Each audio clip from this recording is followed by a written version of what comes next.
Assalamualaikum warahmatullahi wabarakatuh. Sahabat Pramtus, apa kabar? Mudah-mudahan semuanya sehat. Kali ini kita akan bahas materi KD 3.3 mengenai sejarah kelas 10 yang sebelumnya kita telah bahas sejarah kelas 10 KD 3.2. Tapi sebelum itu, sahabat, silahkan di like dan subscribe channel Pramtus supaya channel Pramtus terus mengupload dan memberikan materi berkelanjutan mengenai pelajaran-pelajaran sekolah. Oke, judulnya kali ini adalah peristiwa sejarah tentang manusia di masa lalu untuk keperluan kehidupan masa kini. Next. Adapun tujuan dari pembelajaran materi sejarah kelas 10 di KD 3.3 ini adalah diharapkan peserta didik dapat menganalisis keterkaitan peristiwa sejarah tentang manusia di masa lalu untuk kehidupan masa kini dan membuat tulisan tentang hasil kajian mengenai keterkaitan kehidupan masa lalu untuk kehidupan masa kini serta mampu menumbuh kembangkan sikap mandiri, teliti, percaya diri, dan bertanggung jawab. Next. Oke. Di awal, ada kata manusia dan sejarah. Asal kata sejarah.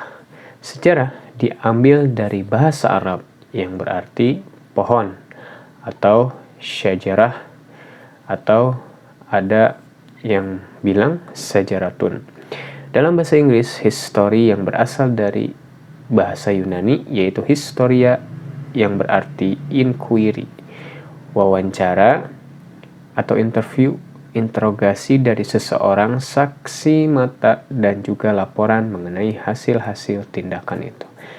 Saya ulangi, dalam bahasa Inggris, history yang berasal dari Yunani historia yang memiliki arti inquiry, wawancara, interview, interogasi dari seorang saksi mata, dan juga laporan mengenai hasil-hasil tindakan tersebut.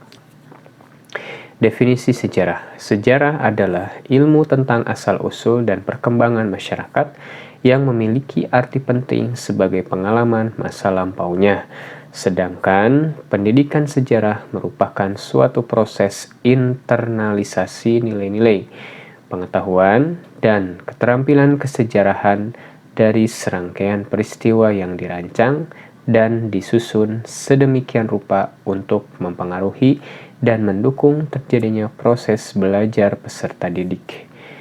Diambil dari Jens and Brick tahun 1979. Adapun keterkaitannya, manusia dan sejarah merupakan kesatuan dengan manusia sebagai subjek dan objeknya adalah sejarah.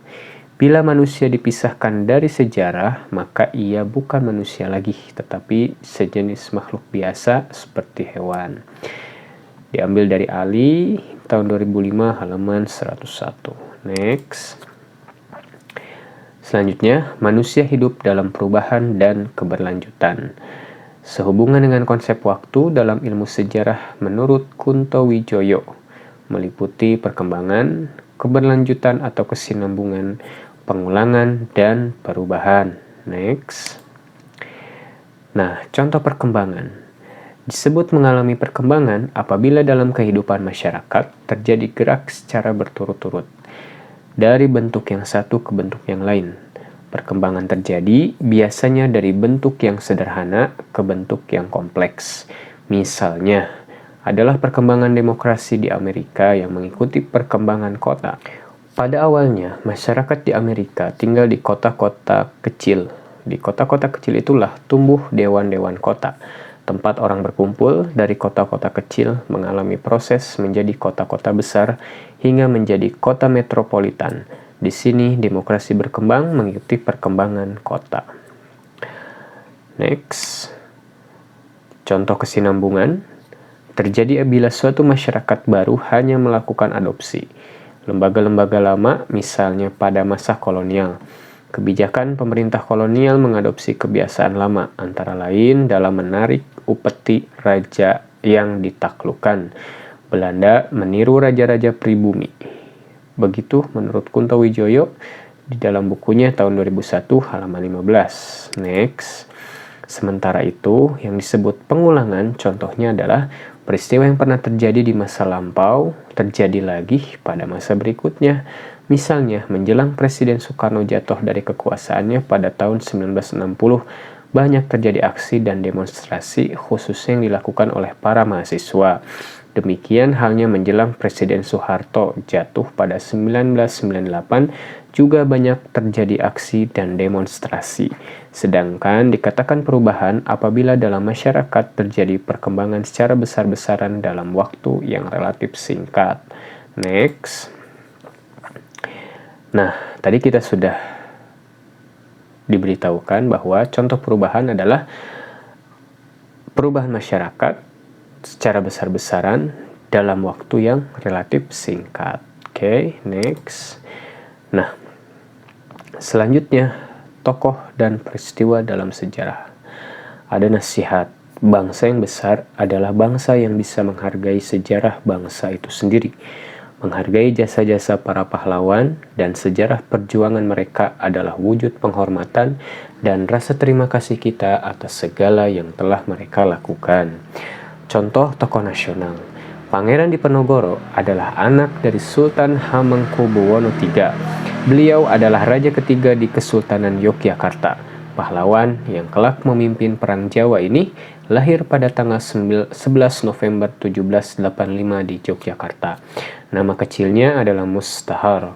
Ibunda Mustahar adalah selir yang bernama Raden Ajeng Mangkarawati yang berasal dari Pacitan.